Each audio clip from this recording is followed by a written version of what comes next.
Hey guys, real quick, only 40% of our viewers are actually subscribed, so let's change that right now. Hit that subscribe button right below.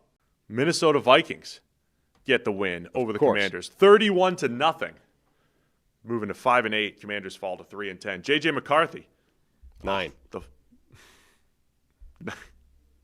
This wasn't 9, this was JJ. 16 of 23 for 163, 3 touchdowns, passer rating of 129.2. JJ McCarthy, his best game as a pro, Minnesota, pretty dominant game here, especially on the defensive side of the ball. Extremely dominant. I mean, that Vikings defense the last few weeks has been phenomenal. Remember, like early in the season, they had this stretch where they were getting a little bit exposed, and you're like, oh no, has the Flores thing ran out of juice early this year? Or maybe their defense is going to be in trouble down the stretch. Well, Flores has like redoubled his efforts, and that defense the last couple of weeks has been incredible. Last week, nobody noticed because they were getting wrecked on the other side of the ball. This week, it's like, the reverse is true.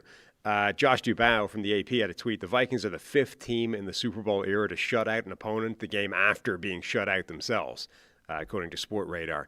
Last happened with the 1992 Broncos, who lost 30-0 against the Eagles in Week 3 and then beat the Browns 12-0 in Week 4. Wow. So this was just a wild turnaround. I mean, okay, it's Washington, and Washington's defense is pretty terrible, but the Vikings look good on offense. Their defense, once again, was amazing. Andrew Van Ginkel did the thing that he does, which is I'm going to bat the ball, pick it off myself, and, instant individual turnover. Jaden Daniels got blocked to the ground, chasing it down, and went straight to the tent, and it's like the medical people on Twitter were like, see, the thing is, that's just a lot of force to throw through an elbow that's recently been dislocating. Like, well, if that's the case, then what's he doing out there? Like, the whole point was the season's toast. Only put him out there when he's healthy. If you're telling me that, oh, yeah, he's healthy, but if he takes any kind of shot to that elbow again, even with a brace on it, we're going to have some problems. Well, then don't play him. I mean, that felt like a problem. That ended Daniel's day, right? Yeah. 9 of 20 for 78, plus that pick by Van Ginkel. That set up a field goal to put the Vikings up 17-0 at that point. What an incredible play, the way he does that, Van Ginkel. It's amazing. He's the best in the NFL at that.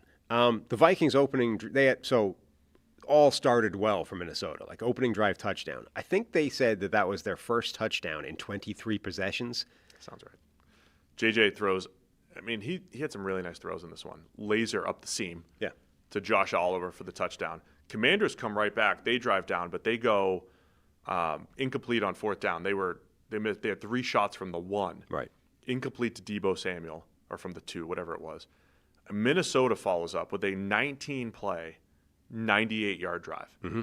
That was the game there. The Commanders get stopped on the goal line. They couldn't stop them. The Vikings go 98 yards on 19 plays. And we've been hearing all these stories that Dan Quinn's taken over play calling and the Commanders' defense is better in recent weeks. It's like they played like a game and a half of decent football on defense. Like they're still against some pretty rough. They still opposition. don't rush the passer and they don't cover well. It's just what Washington's defense is. Those are not great things. Yeah, it's not good at all.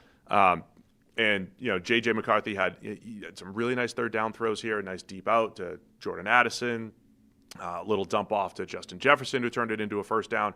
Like, we started to get the feel for using all the various playmakers, using the tight ends. Look, 16 of 23 for 163. Very Michigan. It was. As you said last night. They ran the ball 34 times. J.J. throws it 23 times for 163. The Michigan score. This was what this season was supposed to look like. Like, the whole point is, look, he's got Aaron Jones and Jordan Mason in the backfield. He's got Jordan Addison and T.J. Hawkinson and Justin Jefferson, and there's, receiving weapons everywhere. And for only the 2nd time this season, the starting 5 offensive linemen that he was supposed to have all year long actually started the game. So this is what this was supposed to look like. And in those circumstances, J.J. McCarthy is supposed to go out there and be able to throw 16 of 23 for 163 yards and 3 touchdowns without screwing up. And he did. So at least we saw, okay, that's still in there. Theoretically, this guy is still capable of executing this type of offense. Now, obviously, you do have the caveat of it was against Washington's defense, and Washington's defense is pretty terrible. And even then, you're the offensive line being healthy for the first time, or second time, I guess, is great. Darisaw is still clearly on some kind of pitch count. He's not 100% healthy, but you're like, that's great. it's Washington's pass rush. They don't really have a pass rush. So it's, the easy button is on in this game. But even the Vikings had been so bad this year that it's an achievement to do well even with the easy button on, right? Playing on rookie mode is better than nothing. You need to see some. Right. They needed to see some positive signs. Exactly. Now, if you're trying to nitpick or whatever, you'd be like, Justin Jefferson coming out of a game with 11 yards against Washington's defense is not ideal. You would hope that you could get more from that.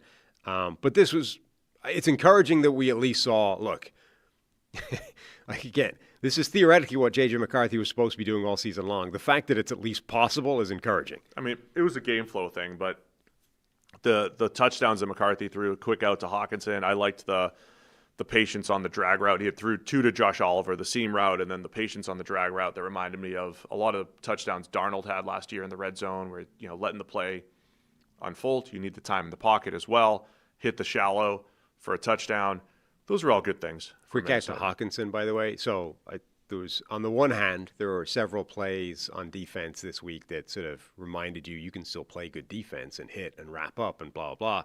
There were also several plays where, 3 or more defenders took themselves out at the same time, and the ball carrier just ends up walking into the end zone. So Hawkinson's got 3 guys converging on him, and all 3 of them somehow conspired to take themselves out. And Hawkinson just sort of spun around and then steps into the end zone with nobody there. I've made the statement on the show that the Texans defense, I've probably made it about the Texans, Broncos, and maybe Seattle. Those defenses make you wake up the next morning and question everything about your offense, right? The Commanders' defense can have the opposite effect, where it's everything's positive, everything feels good. So, anyway, credit the Minnesota Vikings for, first off, Florida's defense was great last week as well. Yeah. They were just put into a bind against Seattle. They did a great job against that offense. Really nice job against Washington. They're trending in the right direction. He's creating havoc like he usually does. Harrison Smith had an interception, the old man.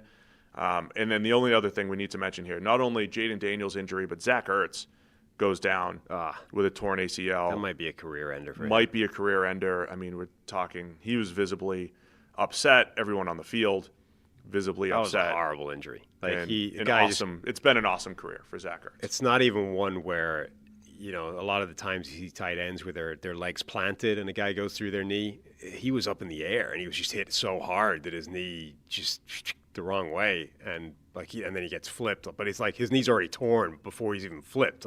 Just on contact, his knee just went. That sucks for him. He was still playing well. He's still a really important part of that offense. And at his age, that might be a career ender. So that would be a really crappy way to go out. The other thing that I want to mention is one of the IPP guys has been playing defensive football for Washington the last couple of weeks. Now, unfortunately, it's the one with the name which is most difficult to pronounce. Give it a shot. I will. TJ Magaranga? Something like that. Perfect. Former rugby player who's now playing as I think an edge rusher for them or an off-the-ball outside at linebacker type of deal. Probably their best pass rusher. He's been getting snaps the last couple of weeks. So our guy, Dominic Fevrier-McPherson, the head of the IPP, messaged me last week. It was like, hey, he's getting snaps and will next week. So that's cool, seeing one of those IPP guys actually getting playing time. Something to keep an eye on every week now with the 3-10 Commanders. Magaranyanga, I think, is probably that's as good as I'm going to get, I think. Anything else on this one? No. Thanks for watching all the way to the end of the video. Check the Mic is live Monday, Wednesday, and Thursday, so be sure to hit subscribe so you don't miss a video. You heard the man. Subscribe.